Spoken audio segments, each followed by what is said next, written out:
Olá, pessoal, sejam muito bem-vindos aí ao Papo de Infra, né, que é o podcast aqui do Move Infra. Eu sou Rony Glansman, para quem não me conhece, estou aqui assumindo a cadeira da Natália Marcassa, que esteve aqui com vocês várias vezes.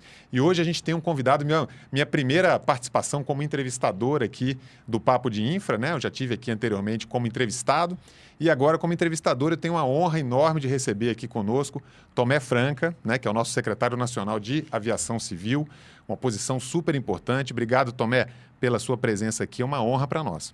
Rony, eu que agradeço estar aqui batendo esse papo com você e com todo mundo que está nos assistindo através desse podcast que é tão respeitado e traz tantas contribuições aí para a promoção de infraestrutura no nosso país.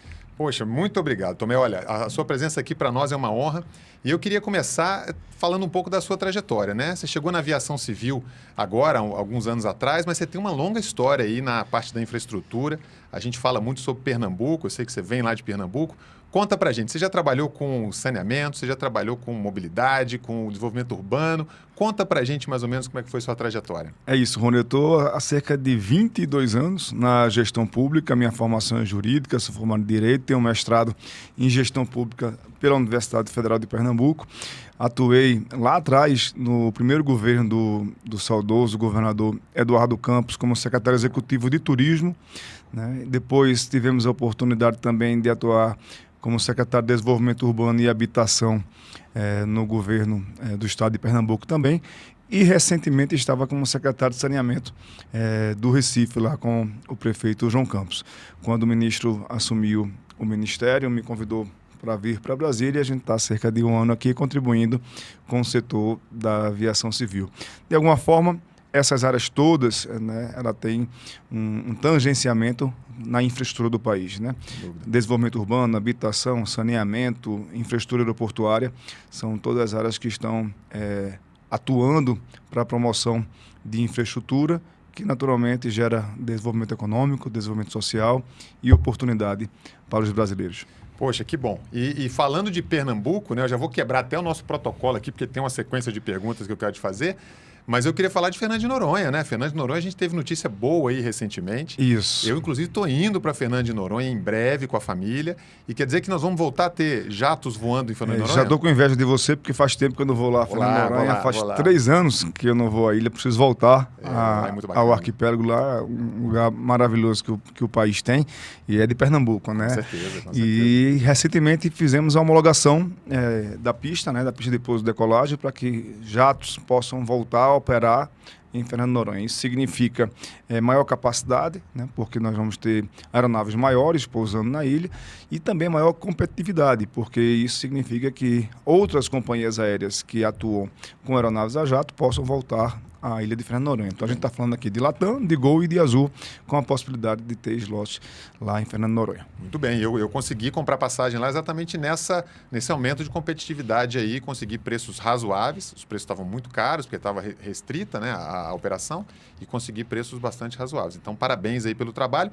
E já que a gente está falando de aviação regional, esse é um tema super relevante para o país, né, Tomé? O Brasil, país continental, a gente precisa aí, acessar todos esses cantões aí do nosso país, as distâncias são grandes, e vocês recentemente lançaram um programa super interessante chamado Ampliar, né, que visa aí investimento em aeroportos regionais de pequeno porte. Ouvi falar, cerca de mais de 100 aeroportos podem ser contemplados nesse programa, cerca de até 5 bilhões de reais de investimento. Conta pra gente aí o que está previsto aí pela frente, como é que é esse programa Ampliar? É isso, desde 2011 você participou ativamente desse processo, a política de concessões dos aeroportos brasileiros tem trazido resultados extremamente positivos, né? Números que estão crescentes no país, tanto do número de oferta de assentos, número de conectividade, da ampliação do número de passageiros e uma infraestrutura aeroportuária que traz mais conforto, mais segurança, maior capacidade operacional para o transporte aéreo no Brasil. E essa política ela vem ao longo dos anos crescendo, gerando esses resultados positivos. E o que é que nós temos como um grande desafio, né? Hoje 59 aeroportos que já estão sendo geridos por concessões, mas ainda um grande número de aeroportos, especialmente aeroportos regionais, que estão espalhados por todo o território brasileiro, que não tem sustentabilidade para ter uma concessão. A concessão não pararia de pé porque são aeroportos que são deficitários. E, ao mesmo tempo, nós temos na máquina pública uma velocidade que não corresponde à necessidade para os investimentos aconteçam com maior agilidade, que cheguem na ponta com maior agilidade e capacidade orçamentária para poder fazer investimento nessa quantidade grande de aeroportos. O que é que nós observamos? Que a gente precisava trazer a experiência positiva das concessões para os aeroportos regionais. Mas como fazer isso se eles são deficitários? Então, nós estamos oferecendo às 11 concessionárias que têm contrato com a União novas obrigações para os seus contratos. E, dessa forma, reequilibrando os seus contratos, colocar uma nova obrigação que seria investimentos de CAPEX e OPEX nos aeroportos regionais. A gente entende que essa é uma solução inovadora, é uma solução que eu particularmente não conheço assim em outra experiência no mundo, mas a gente está muito confiante porque foi uma solução construída e está sendo construída a muitas mãos, né? Governo federal, governos estaduais, concessionárias, todo o setor da aviação civil tem contribuído muito. Fizemos uma consulta pública com 60 dias, ouvimos e recebemos mais de 200 contribuições, né, para aprimorar esse programa. Estamos agora nessa fase de análise das contribuições. Algumas análises estão sendo feitas pela equipe técnica da Secretaria de Aviação Civil. Uma outra parte, mais voltada para a parte de regulação, está sendo feita pela ANAC. A gente vai reunir essas contribuições para que a gente possa apresentar à sociedade um edital que gere apetite no mercado. Que, ao final, esse programa vai ter sucesso se esses aeroportos puderem ser transferidos para a iniciativa privada, podendo receber não só investimentos em infraestrutura para requalificação de pista de pouso de decolagem, táxi e pátio, terminal com mais conforto para os passageiros, mas que tenha a gestão também feita por grandes players do mercado internacional que estão no Brasil hoje, como a ENA, Zurich, Vancy, Guarulhos, Changi, atuando em todas as nossas concessões.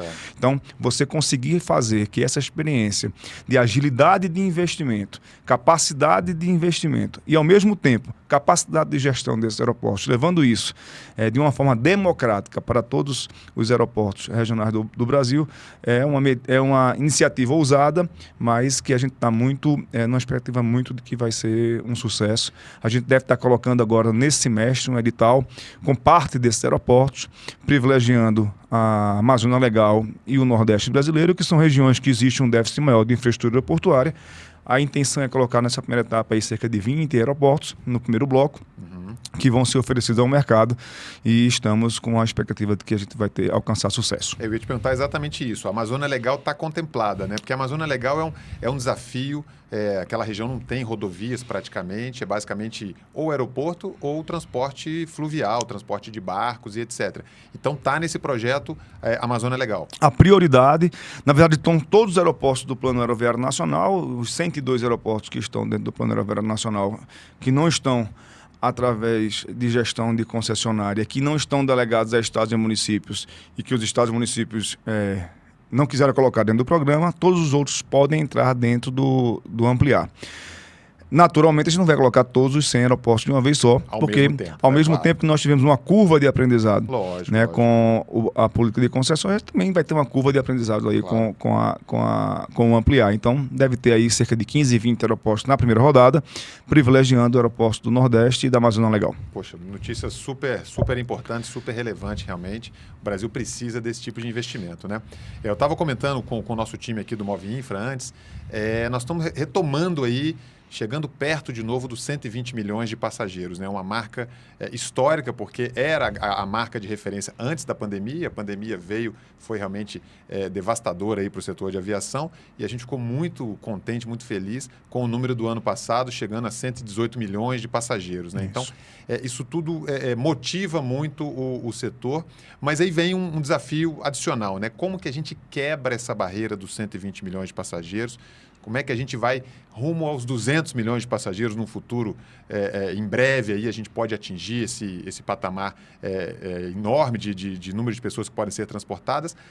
Se de um lado a gente tem também aqui no Brasil essa percepção de que falta companhia aérea, né? Hoje a gente tem basicamente 3 companhias aéreas, Latam, Gol e Azul, operando no nosso mercado. A Voipaz está temporariamente suspensa por determinação da agência. Como é que vocês estão vendo isso? E esse movimento Gol com Azul, né? Estão namorando aí uma espécie de fusão, talvez para os próximos meses, próximos anos. Como é que vocês estão vendo isso e o impacto disso para o consumidor? A gente pode ter aumento de preço de passagem? Como é que vocês estão vendo esse movimento de concentração de mercado? Olha, primeiro falando dos números que você trouxe no início da sua pergunta, 118,6 milhões bacana, de pessoas no transporte aéreo brasileiro. A gente chegou ali próximo do número recorde, né, de 120 milhões e não alcançamos esse número em função do fechamento do aeroporto de Porto Alegre. Claro. Porque ali, se nós pegarmos a demanda que existia no aeroporto de Porto Alegre, aquilo que foi escoado para os aeroportos regionais durante o período de fechamento e para o aeroporto de Florianópolis, que também foi um aeroporto que foi ali utilizado como um aeroporto alternativo durante o período de fechamento do aeroporto de Porto Alegre, a gente perdeu cerca de 3 milhões de passageiros, o que faria a gente superar essa marca pré-pandemia. E eu não tenho dúvida que no próximo ano a gente vai superar essa marca, a gente vai celebrar juntos aí esse momento da aviação, de que é a sua plena retomada, né, após o período de pandemia. Além desse número muito positivo, tivemos outros números positivos no ano passado. Tivemos recorde de passageiros internacionais no Brasil, foram 25 milhões de passageiros internacionais nos nossos aeroportos. Tivemos recorde de investimentos públicos e privados.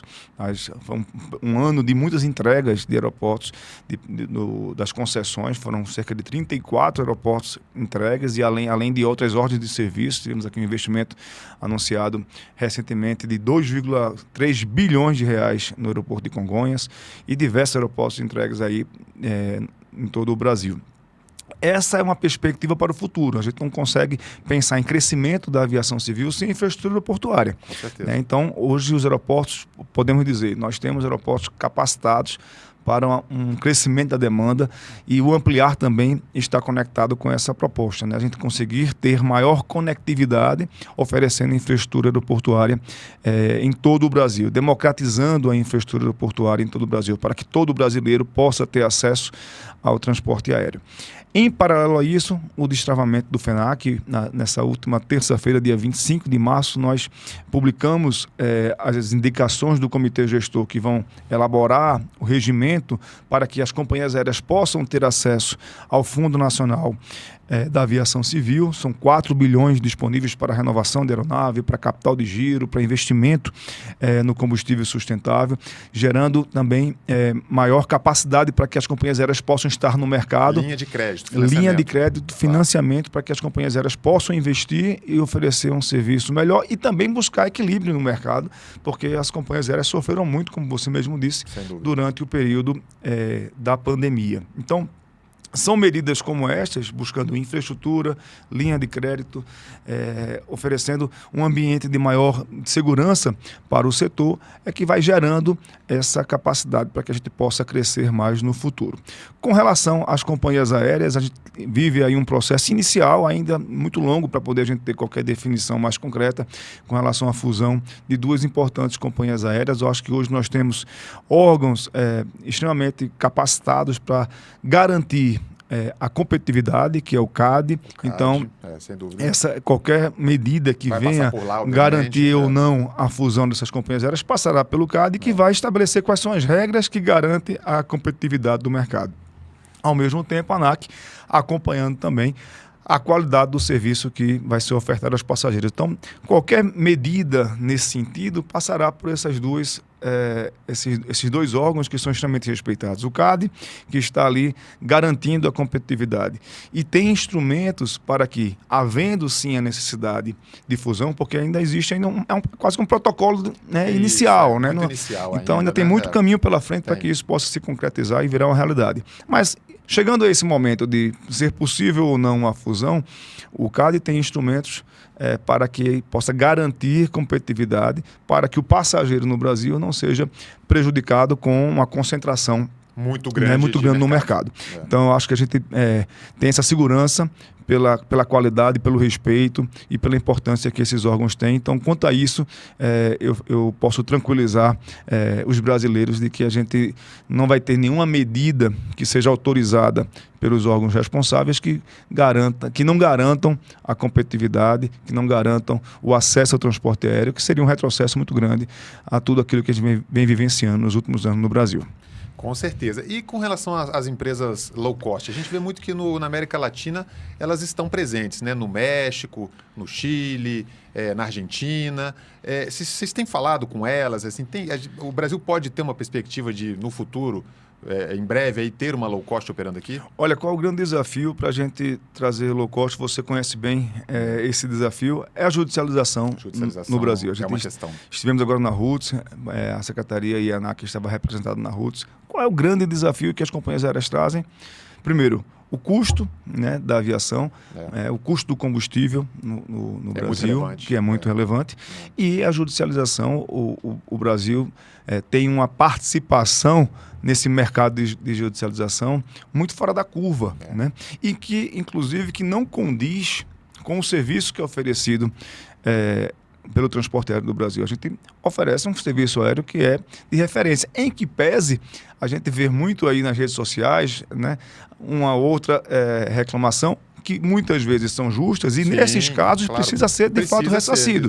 Né? Se o passageiro ele tem algum nível de prejuízo, cabe à companhia aérea ressarcir o passageiro. Claro. Se o passageiro não for ressarcido, cabe ação judicial. A gente não pode deixar o passageiro sem essa resposta. Mas, ao mesmo tempo, existe um mercado, que a gente conhece, que está ali buscando ações para uma indústria da judicialização, buscando comprar, né, o direito de regressar contra a companhia aérea. Isso é muito ruim, isso cria um ambiente muito ruim. Agora, eu acho que esse é um assunto que a gente precisa enfrentar, esse é um assunto que a gente precisa colocar na mesa para que outros atores, inclusive do judiciário, possam se associar, né, a essa realidade para que a gente possa enfrentar e dar uma solução.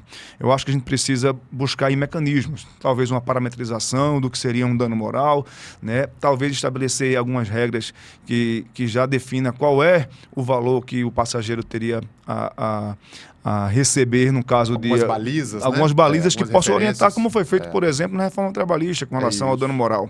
Então, algo tem que ser feito para que a gente possa ter mais previsibilidade e para que o passageiro também, naturalmente, tenha os seus direitos garantidos. Isso aí a gente não pode negociar. Excelente, muito bem. Tomé, a gente tem acompanhado o trabalho de vocês, parabéns pelo trabalho. Vocês estão entregando muita coisa Brasil afora. Tem recebido boas notícias, até comentei contigo aqui nos bastidores. Hoje eu recebi uma notícia do aeroporto de São Luís do Maranhão, que foi super elogiado, né? Parece que teve uma entrega de obras lá. Então, assim, vocês estão entregando muita coisa Brasil afora. Eu te vi em Goiânia, eu te vi em Londrina, pelas redes sociais, eu vi você em Teresina, enfim, Brasil afora, Foz do Iguaçu também você esteve lá. Então, assim, tem bastante coisa que já foi entregue, né, nesses 2 anos aí de governo, e até onde eu sei tem bastante coisa ainda para ser entregue. Então, se você puder comentar o que vem pela frente de entregas relevantes de obras e especialmente o caso de Congonhas. Eu sou um usuário compulsivo de Congonhas, eu vivo na ponte aérea Brasília-São Paulo por Congonhas.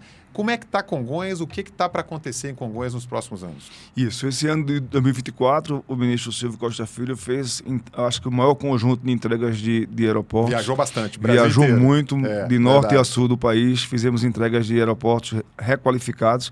E é muito bom a gente viajar pelos aeroportos do Brasil nos dias de hoje, né? São aeroportos confortáveis, aeroportos que têm saguão amplos, uma boa rede de lojas comerciais, né? Você tem conforto, tem muito serviço. É interessante que você ir no aeroporto hoje é diferente de ir no aeroporto há 20, 30 anos, quando a gente era um pouco mais jovem. Você acha que não era nem nascido há 30 anos. Não. Quem me dera, quem me dera. Eu já era adolescente e eu fui muito ao aeroporto para passear. Meu pai, em Recife, a gente ia comprar no sábado à noite o Jornal do Domingo numa livraria que tinha no aeroporto do Recife, que era um passeio, que só tinha lá. E a gente ia lá ficar na varanda ali vendo o avião decolar. Então, mas a realidade mudou. Muita gente tem acesso ao transporte aéreo. Aumentou muito, né, a demanda do transporte aéreo. Então, as pessoas hoje vão viajar no aeroporto, não vão mais apenas passear no aeroporto, como a gente ia há 20, 30 anos atrás. Depois, hoje, os aeroportos viraram grandes shoppings, centros comerciais de serviços. Com grandes marcas, com grandes marcas, com grandes lojas. Então, são espaços onde as pessoas, onde gera comércio, onde gera negócios. E o sítio aeroportuário, para além da estrutura típica do aeroporto, também é um grande espaço de negócio, com shoppings, hotéis, restaurantes, comércios, tem indústrias. Muita sala VIP agora, eu tenho visto muita sala VIP então, inaugurando aeroporto. Os aeroportos de fato foram transformados nos últimos anos, e isso se deve muito à política quase na sua totalidade, à política de concessões dessas infraestruturas. Então, é muito bom viajar nos aeroportos brasileiros. Qual é o próximo passo?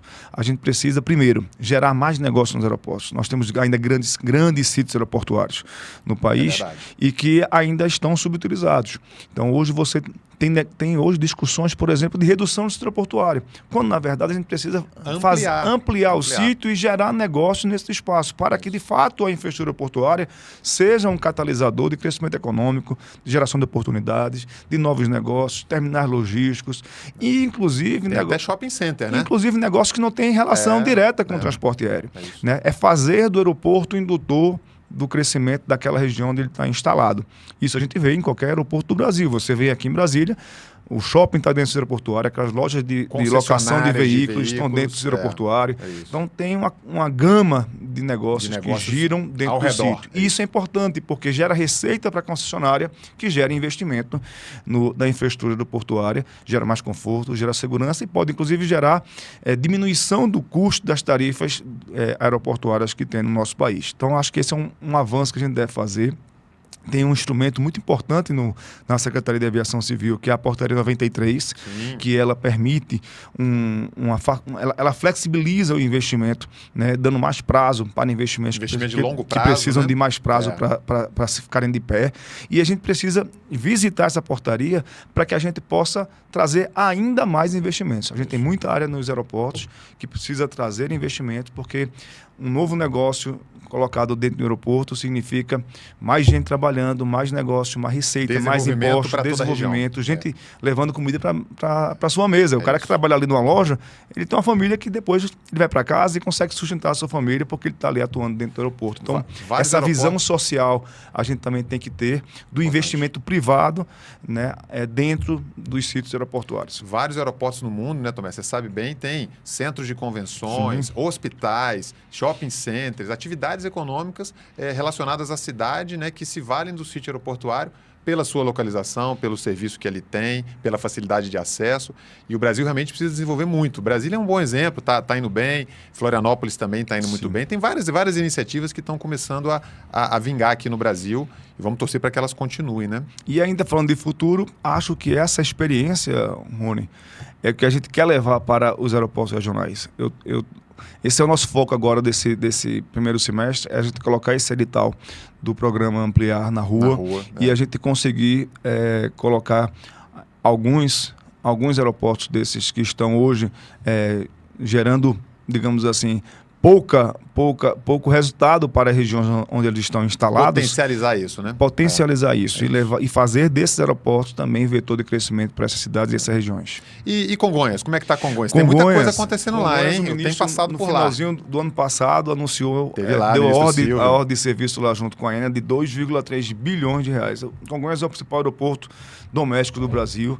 Né? A gente entende que a gente precisa cuidar daquele aeroporto, porque por muito tempo ali ele esteve e está congestionado. Então a gente tem que fazer os investimentos, acelerar os investimentos. Essa é a cobrança que o ministro faz todo o tempo com a concessionária, para que ela possa, inclusive, antecipar alguns investimentos para que a gente possa entregar não só ao povo de São Paulo, mas ao povo do Brasil, né, que circula por aquele aeroporto, um aeroporto digno do tamanho, da potência, da pujança da economia do estado de São Paulo e da importância que Congonhas tem. Então, em breve a gente vai ter ali aeroporto com um terminal totalmente requalificado, moderno, com mais conforto.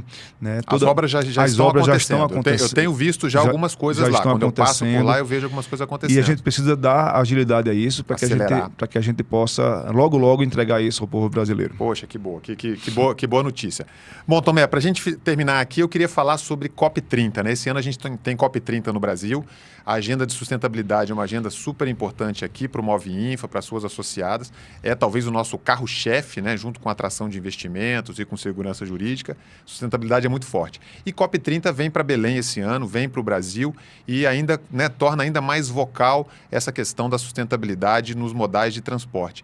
Como é que está esse tema na aviação civil? Eu sei que tem muita coisa acontecendo com relação a combustíveis sustentáveis, a eletrificação, por exemplo. Como é que vocês estão vendo esse movimento aí e como é que a gente vai chegar na COP30 no final desse ano, em novembro desse ano? Primeiro, não posso deixar de dizer que nós tomamos uma medida por orientação do presidente Lula e do ministro Silvio para antecipar a fase 1B. Opa, isso é importante, lá de Belém. É verdade. No momento em que houve a concessão, naturalmente, a gente não sabia que teríamos uma COP30 né, em Belém. E a gente não podia chegar neste momento, que provavelmente será o maior evento de maior dimensão do Estado, pelo menos nos próximos anos, sem entregar o aeroporto pronto, o aeroporto em meio a obras. Então, nós fizemos uma diretriz de política pública para que a fase 1B pudesse ser antecipada e que no momento do evento o aeroporto tivesse já pronto. Então, o aeroporto não será um problema para a infraestrutura do Estado do Pará durante o evento da COP30. Super e as importante obras estão isso. avançando. Eu estive lá, inclusive, há 15 dias.